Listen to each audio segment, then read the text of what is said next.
happened in the Super Bowl last night.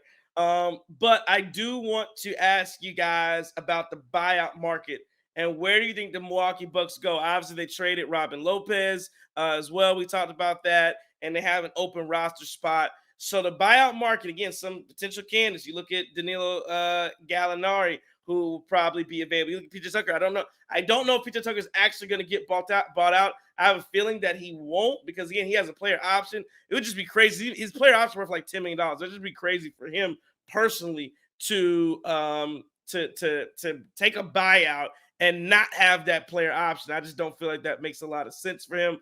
There's guys like Wesley Matthews who potentially are going to be available. I thought I saw in the chat. Someone said Daniel House. Where do you Thaddeus Young, some of these guys, where do you think the Milwaukee Bucks go at the buyout market? Oof. That's a good point, right? Naturally, I would say, I mean, you're probably going to look at what, a big? Would you be looking at a big at this point? And then the question is, all right, well, if you're looking at bigs, what direction do you go in there, right? I don't love it, but maybe Marcus Morris. Do you see what he's got? Again, and this is maybe, right? Something you think about. Are there any teams he's rumored? I guess let me see. For the record, so just so you know, Patrick Beverley actually reported that this is crazy. Patrick Beverley reported that Marcus Morris is going to sign with the Minnesota Timberwolves. Look at Pat Bev, man.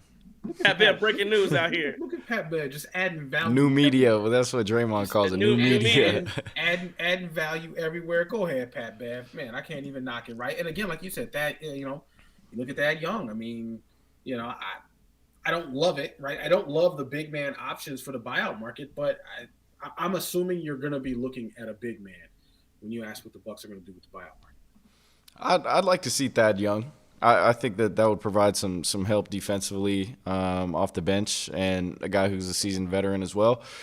But the Daniel House thing that Green Ranger brought up, I think he would provide a lot, especially because, like he said, he played under Doc, but also just another 3-and-D guy. Look, you can never have too many, and guys who can play important minutes down the stretch in important games who have already been there, just in case they're – because we've seen deficiencies, right? When they get to the playoffs, people have shot the hell out of the ball in the regular season, then got to the playoffs and then can't make anything. So if we can just increase the amount of guys who play that kind of role, I think it would be good for our options and for Doc when it comes playoff time and our depth.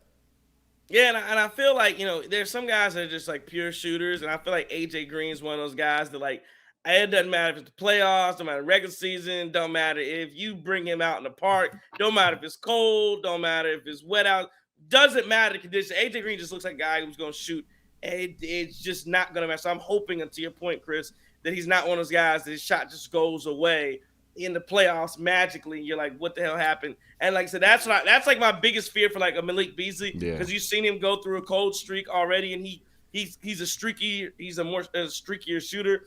I hope that we get to Malik Beasley and with the end of the season and he's on a hot streak shooting, because if he is, he can be a difference. But again, I think the same thing about a guy like AJ Green. So that's where we are on the buyout market. Yeah, I think, like I said, any of those names at the buyout market, I just don't think anybody really impacts what's going to happen with the Milwaukee Bucks. So it really doesn't matter. Obviously, unless there's some type of injury, then that would impact things.